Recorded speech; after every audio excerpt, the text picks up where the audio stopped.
Evelyne Audet qualifie cette voiture de cute. Mais vous savez, il n'y a pas juste ça dans la vie.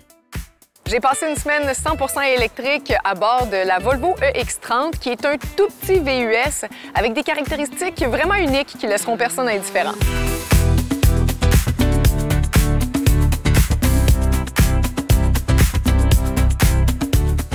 Cette voiture, je la trouve sublime. Vraiment, je la trouve belle, autant à l'extérieur qu'à l'intérieur avec son immense toit panoramique. Puisqu'elle est petite, je la trouve aussi cute.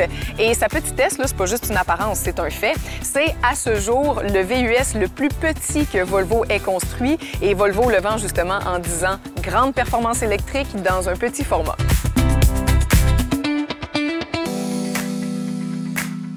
Alors justement, la performance électrique, eh bien l'autonomie approximative qui est promise, c'est 420 km, ce qui est quand même pas vilain. Et pour ce qui est du petit format, bien, c'est une réalité de cette voiture-là, mais c'est une réalité qui est assumée. Alors on le sait, là, si on a 2 sièges d'enfants en arrière comme moi, qu'il ne restera plus beaucoup d'espace en avant, c'est sûr que le passager a un petit peu les genoux dans le front. Il faut s'adapter, c'est le compromis à faire.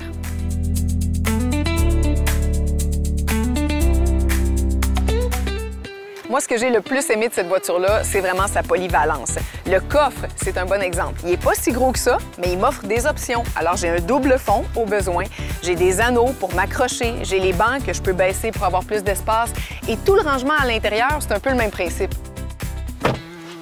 Vite comme ça, j'ai l'air de ne pas en avoir beaucoup, mais j'ai plein d'options qui m'en offrent au besoin. Alors, si je veux un rangement, j'en ai un là. Si je veux un porte-gobelet ou 2, j'ai tout ça. Je peux avoir rien du tout si je préfère la sobriété.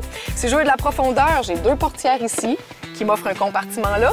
Et dans les portes, j'ai pas beaucoup d'espace, mais le panneau, il est flexible. Alors, si je tire un peu, je peux insérer des grosses bouteilles et certains objets.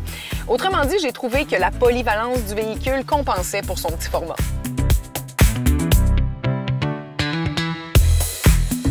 Finalement, je vous parlais de caractéristiques uniques dans l'introduction. Alors voici, c'est une voiture qui va vous demander beaucoup d'adaptation.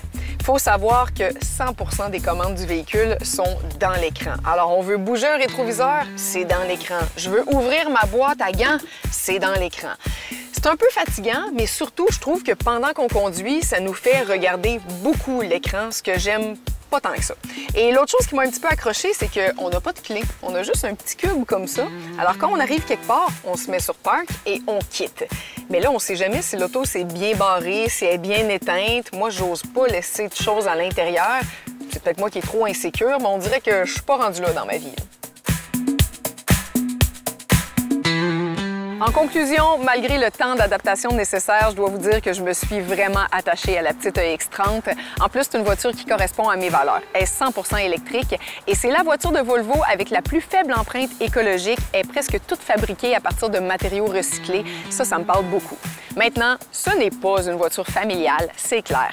Mais si pour vous, c'est une voiture d'appoint ou que vous n'avez pas d'enfant, c'est un excellent choix. Pour ma part, de toutes les Volvo que j'ai essayées dans ma vie, c'est de loin ma préférée.